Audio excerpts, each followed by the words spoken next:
al observar de qué se trata el mecanismo covalente.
catalizar, cómo pueden ser nombrados, etcétera, etcétera. Y cómo actúan, que fue lo que vimos, la última cosa que vimos ayer, que son los mecanismos ya que se llevan a cabo en la cinética, en la reacción. Ahora bien, yo les dije, lo que hacen las enzimas son catalizar una reacción. ¿Qué es esto? Es ya sea permitir que la reacción se lleve a cabo o aumentar la velocidad de la reacción. Y de velocidad no hemos hablado de nada. Entonces, en este apartado justamente nos vamos a centrar en esa parte, en la velocidad de la reacción. ¿Cómo es que una enzima hace que incremente esa velocidad? Entonces, vamos a ver, a definir lo que es la cinética enzimática, lo que es la velocidad, cómo es que algunos parámetros afectan esta velocidad, es decir, cuando se modifica el sustrato, la concentración del sustrato de la enzima, cómo afecta en los parámetros de velocidad. Y algunos otros variables como son la temperatura, el pH, y creo que nada más, ¿no? Son los principales variables que van a estar afectando la velocidad de reacción. Vamos a ver la ecuación de Michaelis-Menten, que es la que nos va a permitir calcular tanto la actividad enzimática, la velocidad y su constante de afinidad, que es la Km.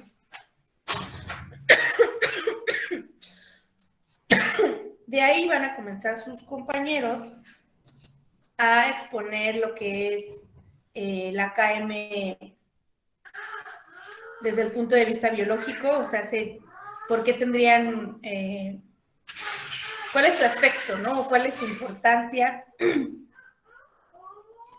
¿Cómo se usa desde el punto de vista biológico? Y el orden de la reacción. Todas las reacciones tienen un orden, bueno, todas las cinéticas, perdón, tienen un orden. Hay cinéticas de orden 1, 2 y 3, entonces ellos van a explicarles qué es el orden de la cinética, que va a estar en función de la constante de afinidad, la Km, y ellos les van a explicar también las gráficas de Lin-Warburg, que son las que nos van a ayudar a determinar el valor de Km. Gracias, el valor de Km se consigue gráficamente, ¿no? Hay que hacer una gráfica para poder saber dónde está. Y ya después yo voy a terminar con los tipos de inhibidores enzimáticos y las bases moleculares de la regulación alostérica. Entonces, vamos a comenzar. ¿Qué es la cinética enzimática? Pues bueno, ya lo hemos estado diciendo, ¿no? La cinética enzimática es un campo dentro de la bioquímica que se encarga de la medición cuantitativa de los índices de reacciones catalizadas. ¿Por quién? Pues por enzimas. Y del estudio sistemático de factores que afectan los efectos de los índices. Estos índices van a ser los factores que van a tal cual dictar cómo se lleva a cabo la catálisis, ¿no? Que sea más eficiente o menos eficiente, que sea más rápido o que sea menos rápido. El análisis cinético puede revelar tanto el número y orden de la cinética como los pasos individuales entre los sustratos y el producto final. Es decir, con el estudio de la cinética podemos conocer a esos intermediarios de reacción.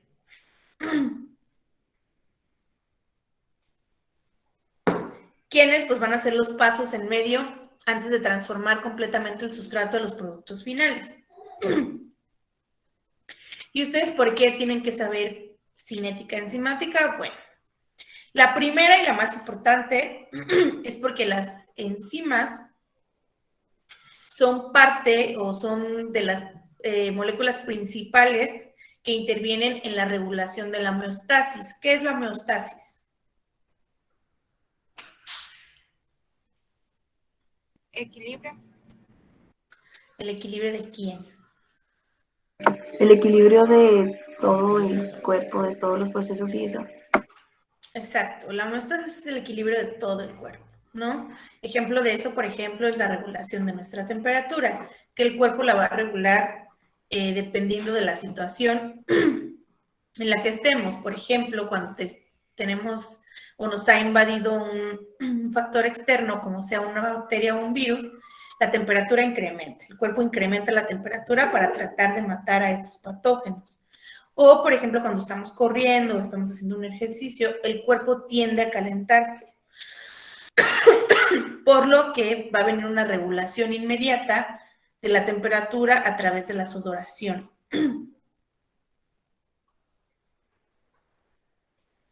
Entonces, este tipo de equilibrios, por ejemplo, el de la temperatura, es a lo que nos lleva a estar en un equilibrio homeostático, ¿no? En la homeostasis. Y no nada más tenemos esos equilibrios, ¿no? También, por ejemplo, todos nuestros ciclos metabólicos tienen que estar en equilibrio. No puede, por ejemplo, una característica de un ciclo metabólico es que siempre van a liberar un metabolito final, un producto final. Este metabolito generalmente tiene una finalidad o va a entrar a otro ciclo. Entonces, la regulación de estos ciclos es que, por ejemplo, se produzca únicamente el metabolito necesario, es decir, la concentración necesaria que va a entrar al siguiente ciclo. Nunca así van a ver que haya una sobreproducción de alguna molécula a través de un ciclo metabólico. Eso no ocurre, porque si ocurriera es que algo está fallando en el organismo. Si estamos en perfecto funcionamiento, en perfecta homeostasis, no debería de ocurrir. Se produce la concentración necesaria y una vez que, por ejemplo, hemos llegado a la concentración requerida, el ciclo se inhibe. ¿Quiénes se inhiben? Las enzimas. Se inhiben las enzimas y en cuanto la enzima deja de catalizar, se para por completo el ciclo, se deja de producir el metabolito, el que ya se produjo se empieza a consumir en el otro ciclo que entró o a donde sea que tenga que ir por la razón que se haya producido el metabolito, y una vez que se vuelve a necesitar esa concentración, se activan las enzimas, empiezan a catalizar, se activa todo el ciclo y seguimos produciendo metabolitos, ¿sale? Entonces, por eso es que son tan importantes y intervienen en estos equilibrios de regulación, porque ellas van a regular prácticamente todo nuestro metabolismo. Entonces, pues tienen que conocer perfectamente cómo es que hacen la catálisis y cómo es que se inhiben para comprender los ciclos metabólicos, ¿no? Cómo es que interactúan entre ellos de una manera tan perfecta que nunca se produce más de nada, ¿sale? Ningún nada. Digo, si eso ocurre y empieza a haber un exceso de algún metabolito, pues ya, es que una enzima, por ejemplo, no está presente o está inhibida completamente y se van a enfermar.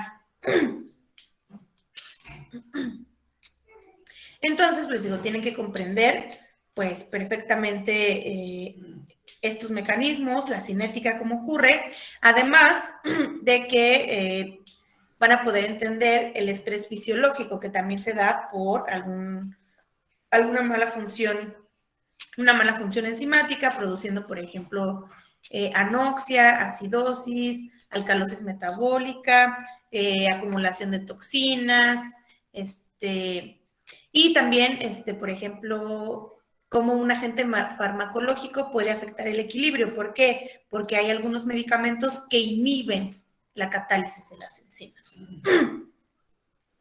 Entonces se toma como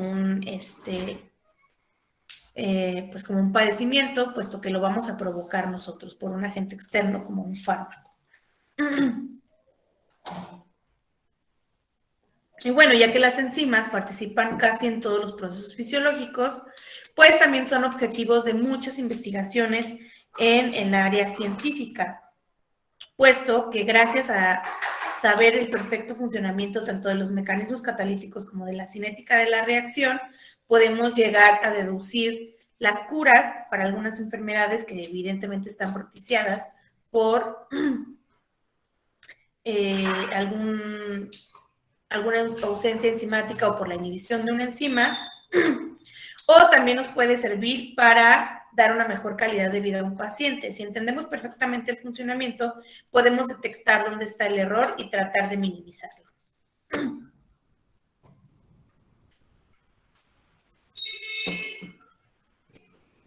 También la cinética enzimática es aplicada en el área de la farmacología,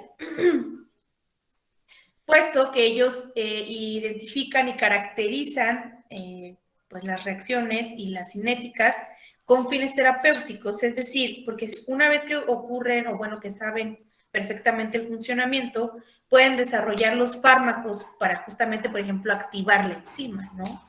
Si es que ya la tenemos desactivada, porque aún no sé si podemos, o por ejemplo, inyectar la enzima, producir la enzima, bueno, pues químicamente, no biológicamente, y poder dársela al paciente, ¿no? Entonces, en cuanto a farmacología, pues hay mucho desarrollo de fármacos, gracias al estudio de las enzimas, ¿no?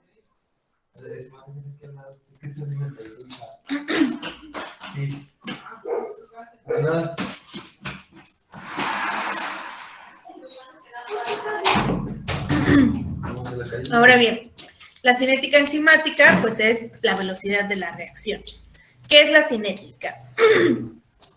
La cinética enzimática estudia la velocidad de las reacciones catalizadas por las enzimas, porque pues hay cinética química y eso estaríamos hablando de catálisis inorgánica. Entonces hay que especificar, no podemos decir catálisis así arbitrariamente o cinéticas arbitrariamente, hay que especificar que estamos hablando ya sea de catálisis biológica o de cinética enzimática. Estos estudios proporcionan información directa acerca del mecanismo de la reacción catalítica y de la especificidad de las enzimas. Otra vez, haciendo un estudio cinético, podemos descubrir a los intermediarios de reacción y con eso hacer una deducción sobre la especificidad de las enzimas.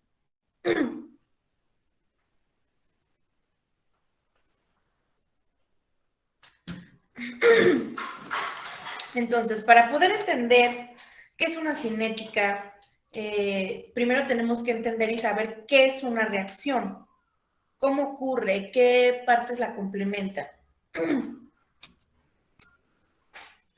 Entonces, la cinética enzimática estudia aspectos cuantitativos de reacciones, ¿sale? Es decir, si yo tengo un matraz aquí,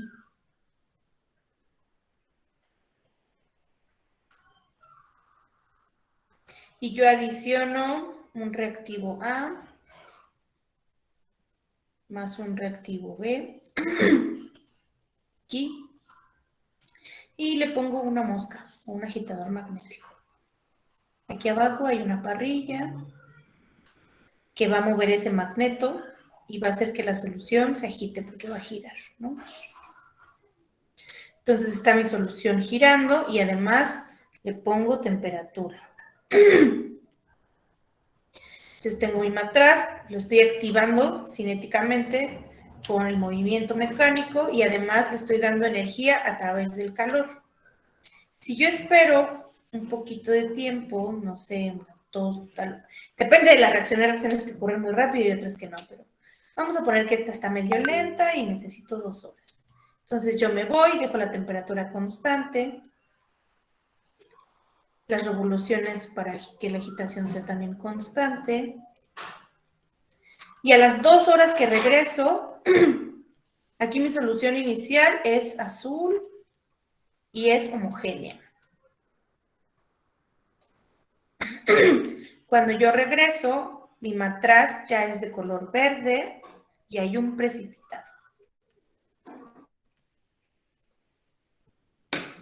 Eso significa que ocurrió una reacción, es decir, ocurrió una transformación química de A y B. ¿Sale? ¿Por qué? Porque reaccionaron uno con el otro. Entonces, lo que yo obtuve, el matraz verde con un precipitado, ya van a ser mis productos, es decir, van a ser C y D. Puesto que A y B se ha modificado. Entonces, eso, lo que yo puedo observar a simple vista, el cambio de color, el precipitado, sería el estudio de mi reacción desde el punto de vista cualitativo, porque únicamente la estoy estudiando desde lo que yo puedo observar. Pero si yo quisiera saber qué es C, qué es D, tendría que hacer un estudio más profundo, es decir, saber qué es exactamente ese precipitado y la coloración verde, qué compuestos formé a partir de A y B. Eso se necesita un estudio mucho más profundo, cuantitativo, en donde no simplemente quiero ver, observar la transformación, quiero saber qué especies químicas nuevas tengo aquí.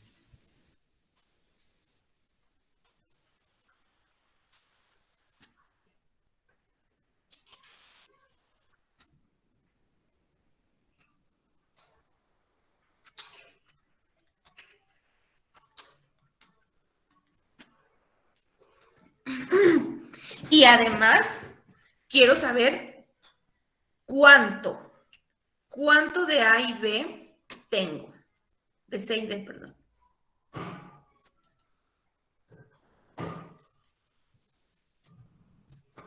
Tiene que ser cualitativo, porque además, déjenme restringir.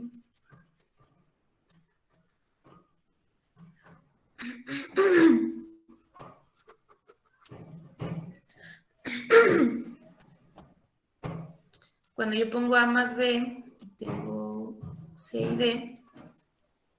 Aquí necesito saber, pues, cuánto producto obtuve. Pero, ¿qué pasa si yo tengo, déjenme, si yo obtengo este compuesto?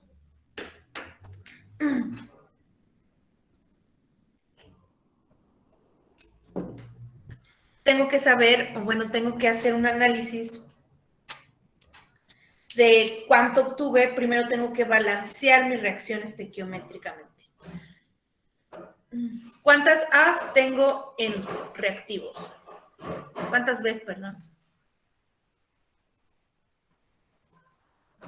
Una. ¿Y cuántas B's tengo en los productos? Entonces, ahí eso no es correcto. Mi ecuación no está balanceada estequiométricamente. Tengo que balancearla, y para balancearla pongo un 2 aquí. Porque si tengo 2 B's en los reactivos, forzosamente sí o sí tengo que tener 2 B's en los productos. No puede desaparecer, porque la materia no se crea ni se destruye, solo se transforma. Estaría violando esa ley, ¿sale? Entonces, si yo tengo 2 B's aquí, 2 B's voy a tener acá. Si yo tengo al revés, perdón.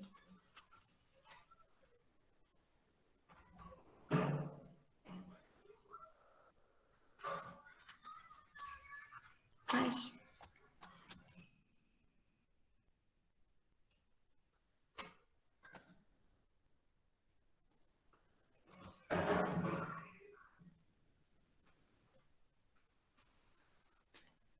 Otra vez no tengo una reacción en equilibrio. ¿Qué tendría que hacer para equilibrar las B's de los productos? Ponerle el 2 al B. Ajá. Y entonces, ¿ahora qué pasa? Tiene 2A también. Tiene que ponerle Tengo el 2 a 2 la A. A's. Exactamente. Tengo que equilibrar todo. Y entonces esto, una vez que yo hago esto, me va a poder permitir hacer los cálculos necesarios para saber cuánto tengo de cada quien, que es una parte muy importante.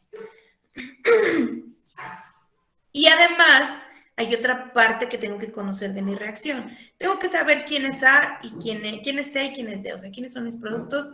Tengo que saber cuánto tengo de ellos y además tengo que saber quiénes alteran mi reacción. Es decir, qué factores externos, además de los productos y además de los reactivos y los productos, interfieren en ella. Es decir, quién que está fuera de mi reacción va a poder impedir que esto ocurra o va a favorecer a que esto ocurra. Entonces, hay una representación importante en las reacciones que me van a dar un poquito de esta información. Por ejemplo, ustedes tienen una reacción que tienen un reactivo A más B que les va a dar C más D y van a poder encontrar estas flechitas donde están bidireccionales o una donde está unidireccional. Cuando vean la bidireccional significa que esto es reversible. Eso significa que cuando yo pongo en mi matraz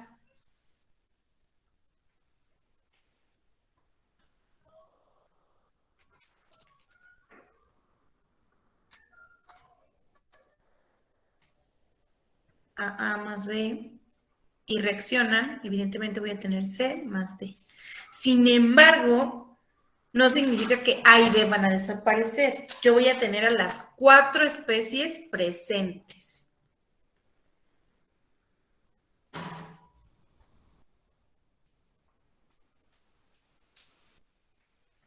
¿Cuánto tiempo van a estar presentes?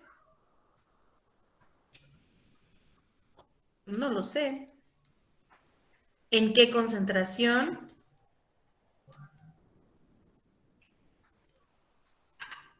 ¿Va a estar cada una? Tampoco lo sé. ¿Quién me lo va a decir? Mi estudio enzimático, mi estudio cinético.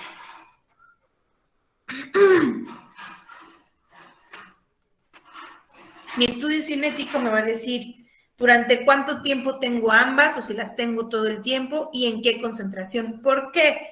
Porque las reacciones reversibles, cuando yo pongo a estas dos especies y empiezan a colisionar las moléculas para transformarse y formar los nuevos productos, va a llegar un momento, en un punto de la reacción, en cuando ya se formaron C y D, que estas van a regresar a ser los sustratos o los reactivos, ¿no? Les pongo sustratos porque en enzimas, cuando estemos hablando específicamente de enzimas, va a ser sustrato enzima igual a productos más enzima, ¿sale? Eso ya lo vamos a ver más adelante. Tienen que ver primero la estructura general de una reacción, que sería esta, ¿no? Serían los reactivos y los productos. Entonces yo tengo, una vez que me convierto en C y D, va a llegar un punto de la reacción en que estos vuelvan a ser los reactivos iniciales. Y después estos se vuelvan a convertir. Y luego estos se vuelvan a regresar a productos y los productos vuelvan a ser, pero los reactivos vuelvan a ser productos. Entonces va a ser un juego de ping-pong en donde voy y vengo porque es reversible.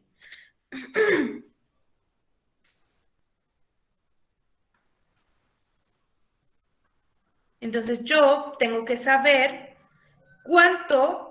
qué porcentaje de esto se transforma en C y D y qué porcentaje de C y D regresa a ser A y B, o si el 100% de A y B se transforma en C y D y una vez que se ha convertido todo en C y D, regresa a ser A y B, ¿sale? Por eso es que dije, ¿cuánto tiempo están? Porque puede que en algún momento desaparezca. Y luego, como la reacción es reversible, ¡pum!, vuelvan a aparecer.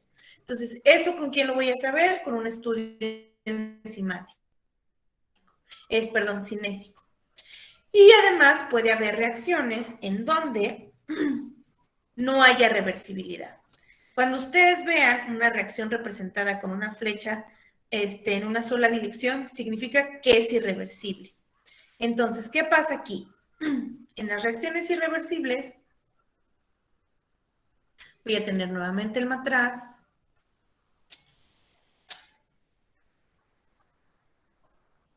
Voy a adicionar A más B.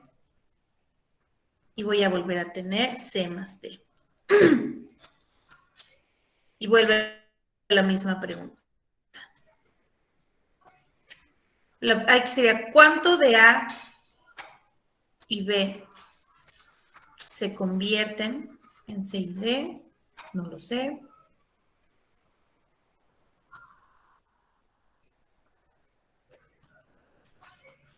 Y aquí sería, ¿tendré a las 4 estructuras al mismo tiempo?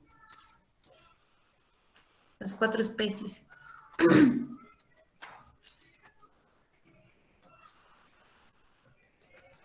¿Y esto por qué? Porque al ser irreversible, si el 100% de mis productos, de mis reactivos, se transforma en productos, estos ya no van a volver a aparecer en mi matraz. Si el 100% se transforma en los productos, únicamente voy a tener a C más D. Si no se transforma el 100%, pónganle que solo se transforma un 80%, me va a quedar el 20% y acá el 80%. pero esta concentración ya va a ser definitiva. ¿Por qué? Porque es irreversible. Ese 80% que se convirtió en C y D, así se va a quedar. Ya no va a regresar a ser A y B, pero puedo tener la especie aquí si no se convirtió por completo en C y D. Eso se llama rendimiento de la reacción, ¿sale? Cuando yo no tengo un buen rendimiento, no todos mis reactivos se convierten en productos. Entonces, ahí por eso ¿tendré las 4 especies? Depende. Si tuve un mal rendimiento de reacción, pues sí, posiblemente van a estar las 4 ahí. Si tuve un buen rendimiento, no. Se va a consumir todo mi reactivo y voy a tener totalmente a C y D nada más. Entonces, ¿qué concentración? También va a depender de mi rendimiento de reacción. Evidentemente, si tengo, se convierte al 100%, pues voy a tener acá el 100% de los reactivos, y si no, pues voy a tener que hacer un cálculo, ¿no? Pero ya no, eso, lo que se convirtió y ya no regresa. Es irreversible. Entonces, ¿qué factores modulan mi reacción? Es decir, ¿qué factores me determinan si tendré o no a las 4 especies? ¿En qué concentración las voy a tener? Bueno, pues los van a dar la temperatura, el pH, ¿y cómo la voy a medir? Con la constante de equilibrio. La constante de equilibrio va a decir hacia dónde se dirige mi reacción. ¿Hacia los productos o hacia los reactivos? La constante de equilibrio de una reacción química se puede calcular a partir de las concentraciones de los productos y de los reactivos. Esta constante viene dada por el cociente de la multiplicación de las concentraciones de los productos de la reacción y la multiplicación de la concentración de los sustratos en equilibrio. Entonces, yo tengo mi reacción, esta la voy a poner acá.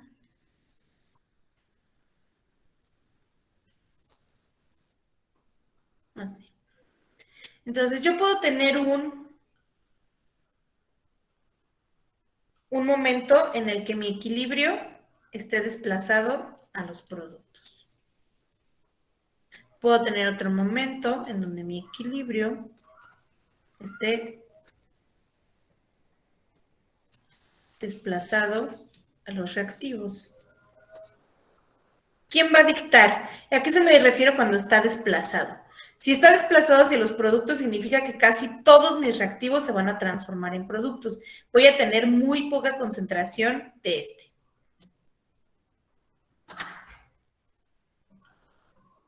En los corchetes, así, significan concentración, ¿sí? Por eso están entre corchetes.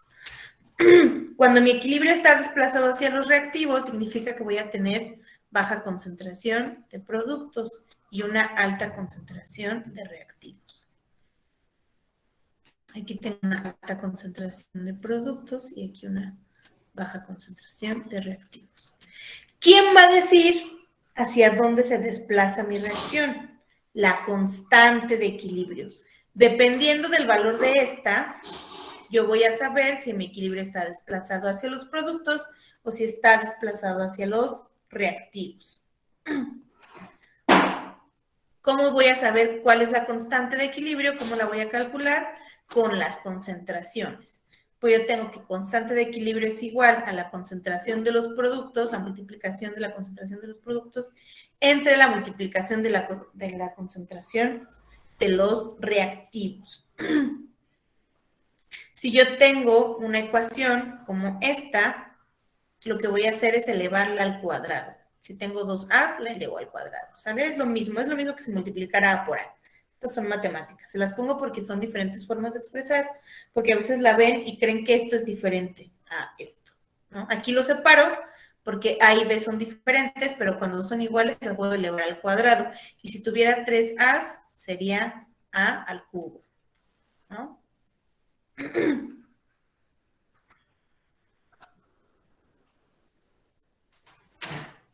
Entonces, estas constante de equilibrio, va a haber parámetros que la afecten y entonces puedan afectar su valor, y es decir, hagan que la reacción se dirija hacia los productos o hacia los reactivos. Estos parámetros pueden ser temperatura, presión,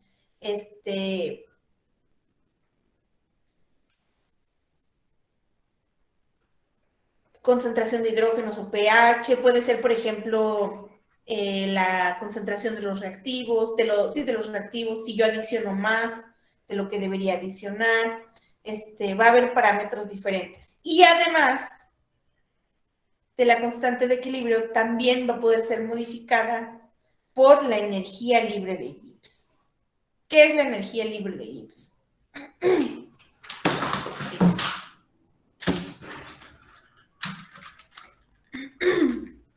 Las reacciones no puedo ver solamente, las puedo ver desde el punto de vista químico. Tengo que observar también el punto de vista físico, porque los equilibrios se rigen tanto por las fuerzas químicas como por las fuerzas químicas. Y cuando están juntas, hablamos de equilibrios termodinámicos. Estos equilibrios termodinámicos van a estar regidos por la energía, la entropía, la entalpía, etcétera, etcétera, etcétera. Aquí, pues, eso ya van a darse de topes en biofísica cuando vean entalpía, pero les voy a adelantar energía libre de Gibbs. ¿Por qué? Porque la energía en la cinética lo es todo.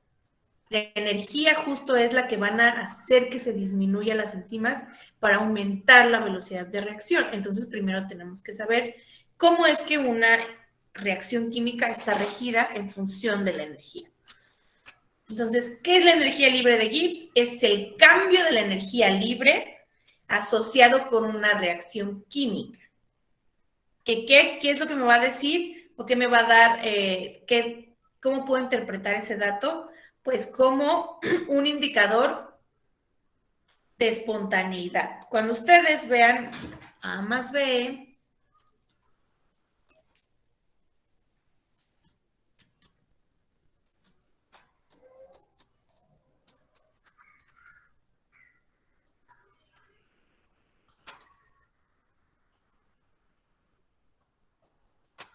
significa que tengo una reacción espontánea. Si yo tuviera aquí un signo positivo, significa que sería una reacción no espontánea. Eso significa que libera energía. Y si fuera más, significa que absorbe energía o necesita energía.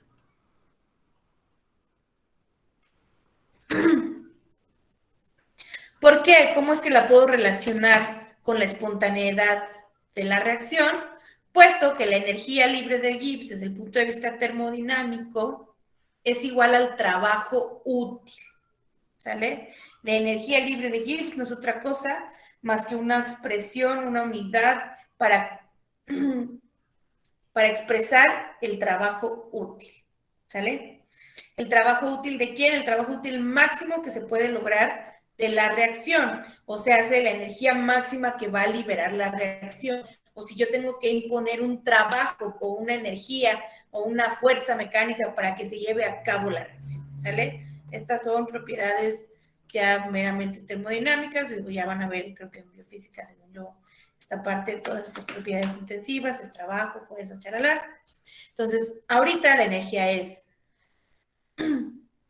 ese trabajo máximo que va ya sea a producir la reacción o que yo tengo que invertir para que se lleve a cabo la reacción, y es por eso que yo puedo deducir, dependiendo de la energía, si es una reacción espontánea o no espontánea.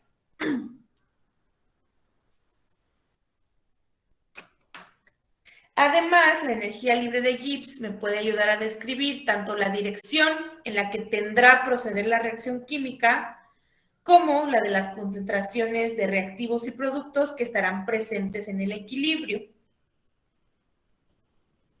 Y ahorita vamos a ver químicamente, que diga matemáticamente, cómo es que voy a llegar a esa,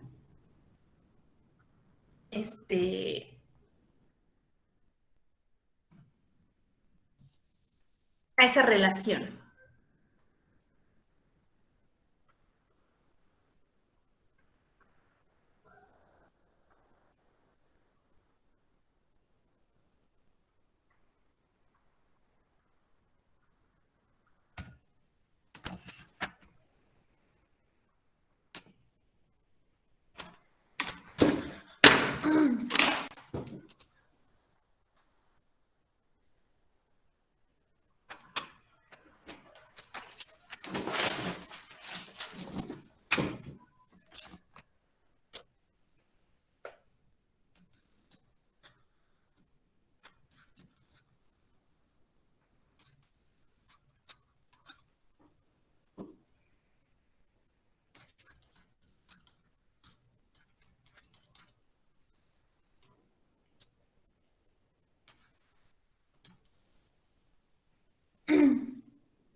Entonces, la energía libre de Gibbs va a estar relacionada directamente con la energía de formación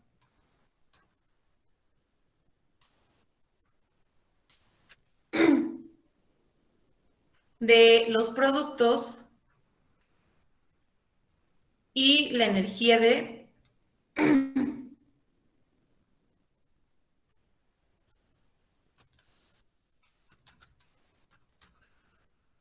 formación de los reactivos, en donde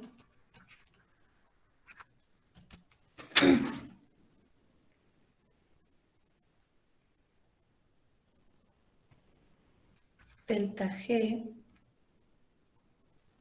de A más delta G de B es igual a delta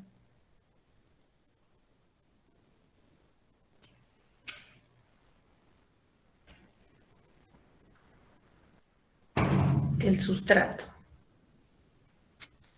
para la energía de formación de los reactivos. Voy a poner esta flechita de otro color.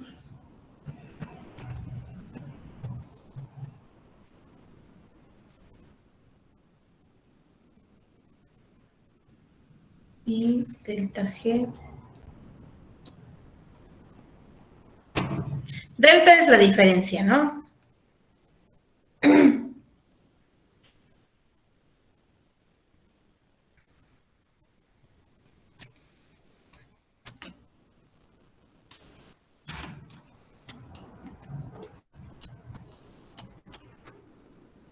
Esta sería la energía de formación de los productos. Entonces,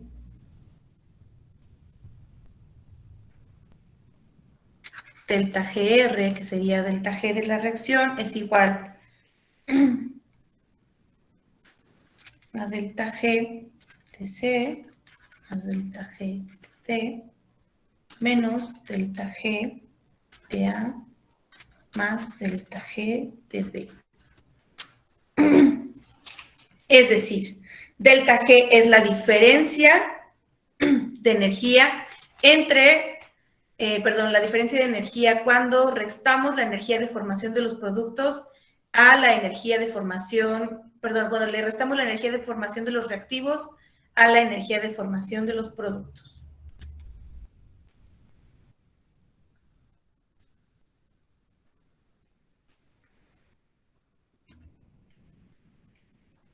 Menos.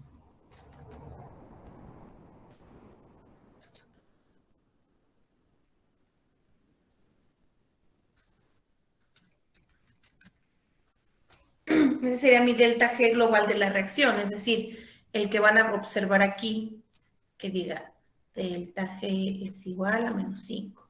Entonces, en biología no lo van a ver como delta GR, lo van a ver como delta G estándar. Esto es lo mismo que esto y lo van a ver en sus libros de biología, que hable de cinética enzimática. Que es la delta G de la reacción, que no es otra cosa más que la energía lineal de formación de los productos menos la energía de formación de los reactivos. ¿Ya lo copiaron o me dicen cuando yo lo pueda cambiar? Ya, maestra. Permítame tantitito. Listo. Ay, se me olvida que tengo que poner muchas diapositivas. Que esto no lo iba a hacer.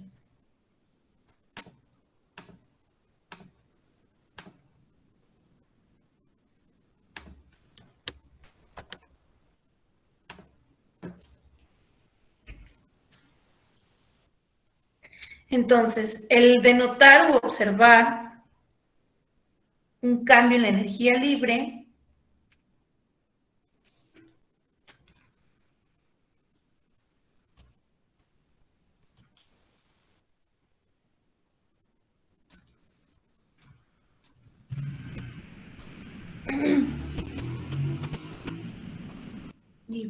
desde la concentración de quién, pues de la inicial del sustrato o de los reactivos. Quiero poner reactivos, ¿no? Estamos hablando de lo mismo. Y de los productos hasta llegar al equilibrio.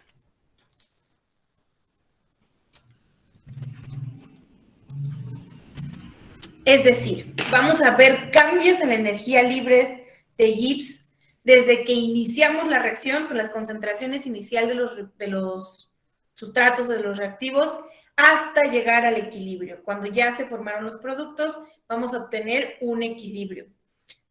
Cuando yo les hablaba de que esta reacción, que a veces estos van a regresar acá y estos van a regresar acá y luego otra vez y así, va a llegar un punto en donde lleguen a un equilibrio, en donde ya no haya más regreso para acá, ni de aquí, ni de productos a reactivos, ni de reactivos a productos. Va a llegar una estabilidad. Eso significa que la reacción ha llegado a su equilibrio. No significa que no pueda ser irreversible, simplemente ya no se va a modificar porque ha llegado al equilibrio. Entonces, también va a llegar un equilibrio energético, por así decirlo, y ya no vamos a... Ay, dime. ¿Qué son las 6? No, yo quería decir que no escuché bien lo de cómo llegó al equilibrio. Nomás ese pedacito. Simplemente llega al equilibrio. O sea, llega un punto de la reacción, así como nosotros que nos regulamos solos, llega un punto en el que la reacción llega a un equilibrio. Simplemente pasa, ¿no? En determinado tiempo va a haber un cambio en donde ya no vamos a notar, ya no habrá cambios de concentración.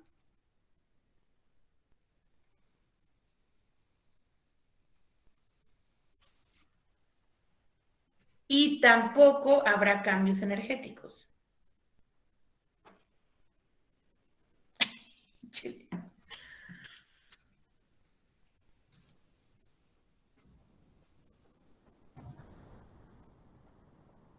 Cuando hemos llegado al equilibrio de reacción.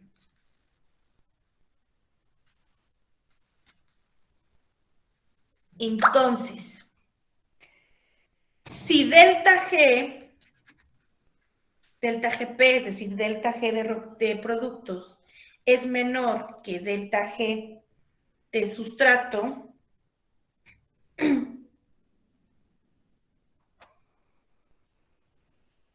va a indicar que delta G de reactivos o delta G estándar, vamos a quedarnos con la estándar, ¿no? Esta que vimos acá. Esta es la que van a encontrar, está en los libros de biología y es igual a delta GR. Delta G estándar será negativa. ¿Y eso qué significa? Que la reacción es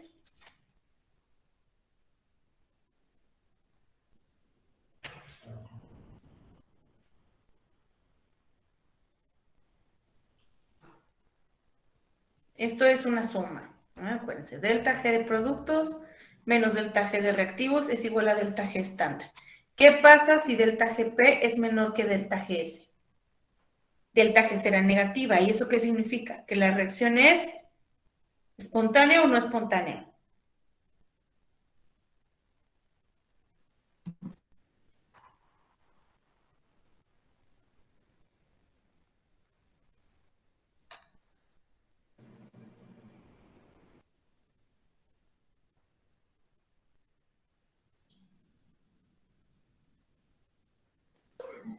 No espontánea. No. ¿Qué es lo que dice que hay espontaneidad? en una reacción.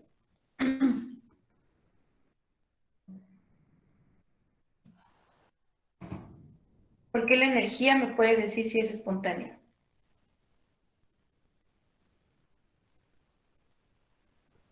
Cuando es negativa, cuando se los dije aquí,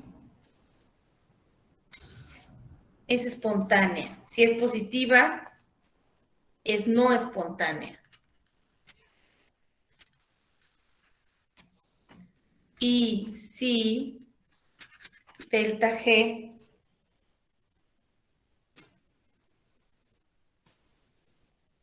P es mayor a delta GS, indicará que delta G estándar o delta G de reacción será positiva y la reacción será no espontánea.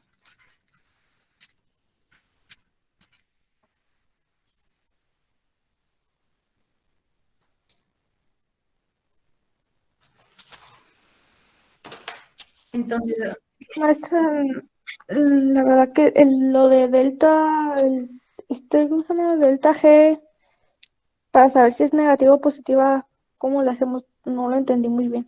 pues sustituyen aquí en la reacción, en la ecuación. Delta GR o estándar es igual a energía de formación de productos menos energía de formación de reactivos. Esto siempre se les va a dar o está en tablas. Estas energías de formación ya están dadas. Lo único que tienen que hacer es sustituir y obtener el resultado.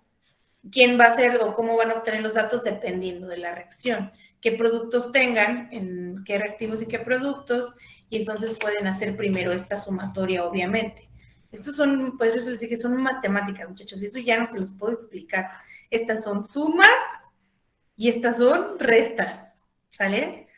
Suman la energía de formación de estos dos, suman la energía de formación de estos dos, a esto se le llama energía de formación de productos.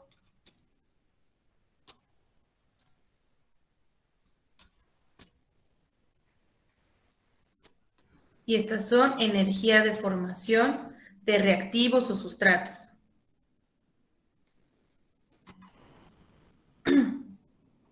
Y aquí está la suma. La suma de estas dos es delta G de sustrato, energía de formación de reactivos.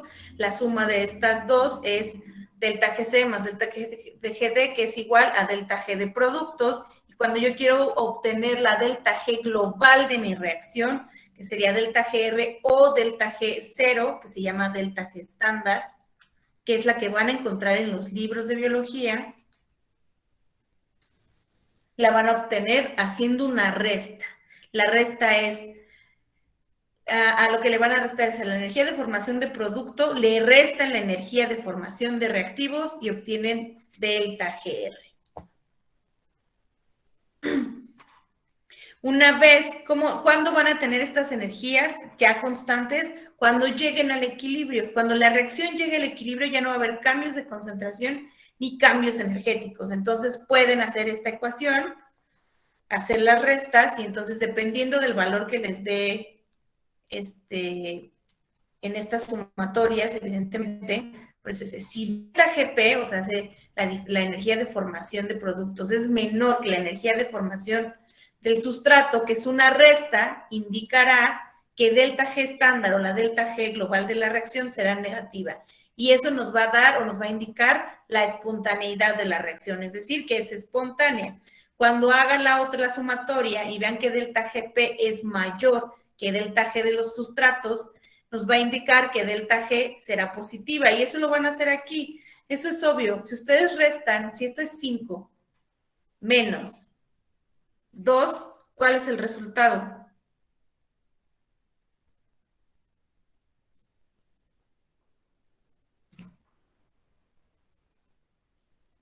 Sería 3. Es positivo. Exacto, 3 positivo. Entonces, eso significa que delta GP, ¿por qué es positivo? Porque delta GP es mayor que delta GS y me va a dar un número 3 positivo y entonces eso significa que mi reacción es no espontánea. Si es al revés, si este número es más grande, que diga es menor 5, menos 6, me va a dar menos 1, Eso significa que mi delta GR va a ser igual a -1, un número negativo que me va a indicar que mi reacción es espontánea, porque al tener este número negativo significa que estoy liberando energía. Y aquí significa que estoy absorbiendo energía, por eso es no espontánea. ¿Más claro ahora? Sí, maestra. Muy bien. Entonces, ya son las 3. Mañana seguimos. Esto no necesito que lo entiendan para que lo conceptualicen, porque vamos a empezar a hablar ya de diferencias de energía, diferencias de constantes, de equilibrio, y si es algo que nunca han visto, necesitan saber que existe, ¿sale? Porque si no, no van a entender lo que sigue. Entonces, no se asusten, es parte de la conceptualización de lo que viene después. Nos vemos mañana. Hasta mañana. Hasta mañana, maestra. Gracias. Bye.